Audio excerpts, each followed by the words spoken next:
Hi guys, welcome back to Make It Monday with Smith's Crafty Creations. Now I am going to show you how to make a lovely little milk carton shaped box that fits a Yankee candle or 3 or 4 tea lights. Now I'm really bunged up, so excuse me, you'll need to apologise for my coughing. Asthma's playing up as well, which doesn't help. Now I'm going to use this gorgeous Petal Promenade DSP. This was my very first purchase as a Stampin' Up demonstrator. Now, you will probably have got your hands on this if you ordered recently, because it was actually added as a third, what's the word? It was added as one of the last celebration freebies. So, I am going to use this one. This is my favourite and I don't want to cut that up at the minute, I'm afraid. I'm going to make some lovely wedding cards with this, it's just beautiful. So if you've got this lying around, come and have a go and make a little Yankee bag box type thing. Now, you need to... Oops, I've just dropped something. We need to cut this down to 7.5 squared, so 7.5 inches by 7.5 inches. Now I did see this over on the Putler's, I think it was Sam's YouTube channel, but it's not a new project. I actually used to make these but in a smaller version using 6x6 paper, but I thought, oh, this is great, I found a larger size. Right, so what we want to do is you need to make sure you decide what way your paper's going. This pattern's fine because it goes always. Right, so what we need to do is score at 1 1/4, 3 1/2, 5 1/4. Come on, 5 1/4, there we go. And 7. Like so. And then we're going to turn it. Now what I'll do is I'll turn it over so you can see. So once you've turned it, you want to score twice. Once at 1 3/4, which is there, and again at 6 1/2, like so. Now can you see these score lines? Let me just... So this is going to be the top of your bag. This is going to be the bottom. And this section here is going to be your gluing section. So because the boxes only need, let me see now, have I done that right? Yeah, hold on. So we've got 1 3. Let me measure that again. We've got 1 3/4. Oh, I've made it slightly out. Let me fix that.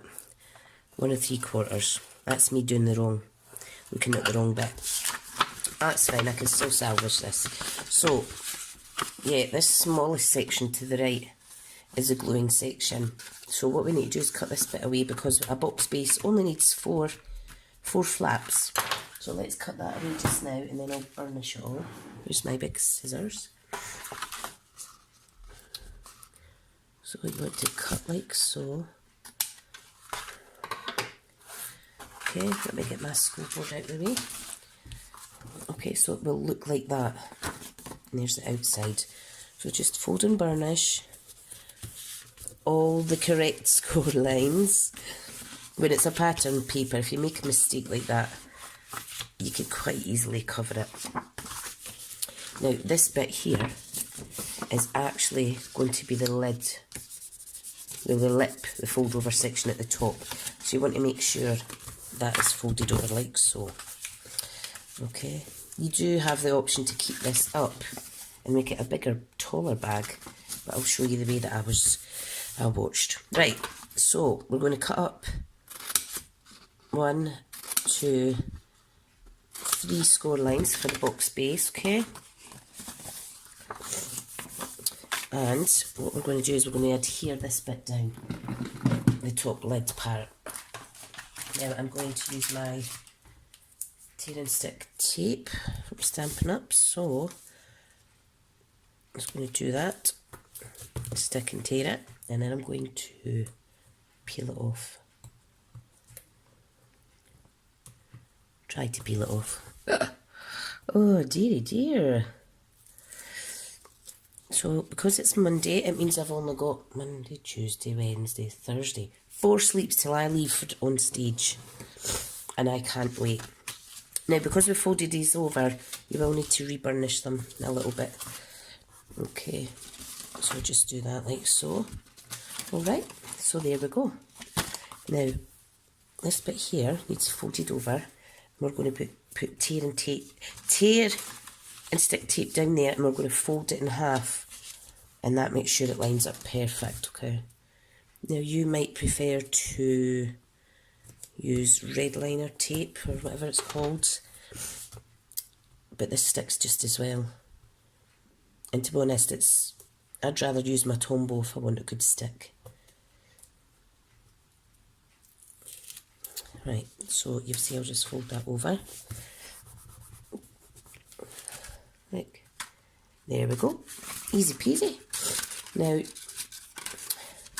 what you want to do is you could just fold 3 flaps over and adhere the bottom one, because the Yankee Candle's going to weigh it down anyway.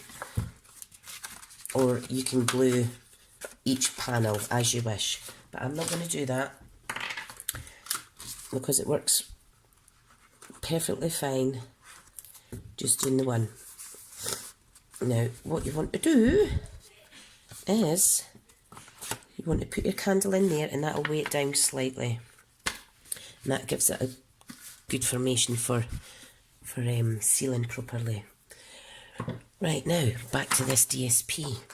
Now what I'm going to do is I'm going to get my, oh no, I don't want that punch. I'm going to get my 2-inch circle punch. Now this is going to be a background section, okay, which will go on the front. What I'm going to do is I'm going to use the next punch down, which is the 1 3/4 circle.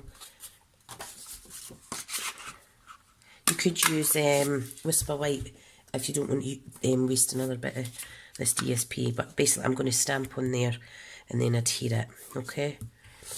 Now, what I'd also like to do on this is underneath this layer, I'd like to add some of my sprig punch elements. Now, because the reverse of this paper is grey marble, I am going to actually use it because I think it will complement it well. So just be careful how you cut it, make the most of your, try and get the most out of your paper, and that is it. One more thing we'll need is a piece of Whisper White tulle polka dot ribbon. I've had this for ages. I've got a brand new one, but I've got so much of this. If you're careful and don't waste too much, these products last a long time. Right, now the stamp set I want to use is one that is carrying over, I've heard, into the next catalogue, and it's Label Me Pretty. Now I need to get a hold of this pretty label punch as well, but I'll do that my next order. Now, sentiment I'm going to use is, I'm going to use this one, Thank You for Caring. Now, because these are the old style photopolymer, these don't stick as well, so what I've simply done is put a bit of the cling stamp, the extra adhesive, on my stamping block, and it holds that perfect. If you don't have that, a little bit hot breath usually sticks it quite well. Now, colour schemes, oh, I'm just trying to think. I think I'll go with, what shall I go with? What do you think, guys? I think I'll go with, oh, oh, now I'm struggling. I'm trying to think. Yeah, I'll go with Flirty Flamingo. No, I'll go with petal pink. Let's do petal pink. Whoops. Now, I use these Mink pads in my craft classes, and you'll see if you push down too hard, it actually marks your stamping pad. So you need to be very gentle. Because like I say, if you look after your stuff, it lasts a lifetime. Cute. Thank you for caring. So just a little bit glue on there. Sorry I went off shot there. Like so. Oh, sniffly sniffle. Now, let me put the ink away so I don't get it everywhere. And what I need is some Stampin' Up dimensionals. Now, there's my big ones there. And I'm just going to quickly clean with my Stampin' Scrub. Clean my stamp and put it away. Because if I don't, I'll lose bits. You know what I'm like. Right, so now what we want to do is the bit that has a double piece here, I would put that at the back. What you want to do is grab it with your middle finger and your thumb, and using your first finger, push in slightly as you, as you're popping it back like that. And you'll see how gorgeous that is. Now, you just need to kind of squash it down, and it pretty much stays like that itself. But we're going to decorate that a little bit better. Now, what I want to do is put my sentiment layer on the front, like so. And I am going to, yep, let's just put it on. See, when I'm chopping and changing my mind, I actually get on my own nerves. Oh, aye. Right, now that's the back, so that's the front.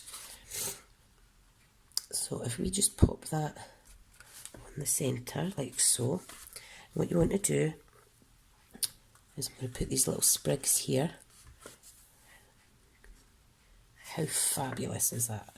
So what you do, a little bit of Tombow, and simply slide it under. You could adhere these before you stick your sentiment layer down, but I do things the long way sometimes. Right, now for our other piece. Like so. And make sure it's not overlapping on the bottom, because when you've sat it down you don't want this getting squashed. Now, what I'm going to do now is add some of my ribbon. Let me shift that out the road. Screen's awful busy. Like so. Okay, now let me give that a wee trim. And if I muck up this bow, I do apologise. Oh, hang on a second, I've got a runny nose. Oh, don't you just wish you get a break from health problems sometimes? Just once in a while, please just let me feel normal. Oh, look, not bad for a first time bow. Awesome. Now, don't tie this too tight, because it means you can actually slide it on and off as you wish. I will trim up the edges a bit better though. How fab is that? That's awesome. Now I'm going to use an old, really old embellishment, mainly because they're just sitting around. I'm not using them. And you can't actually get these anymore, but so these are 16 to 18 in colour glitter acrylic shapes, and you'll see there's always like a pink, a blue, a green and a peachy colour. So I'm going to take one of the little hearts, and I'm just going to put some Tombow in it, and this does hold these on, but if you want to use a hot glue gun or anything, feel free, although they're a bit small for that. And I'm just going to pop it on there, Doesn't even need to be in the middle. And I think I shall put another one on the front. Yep. How awesome.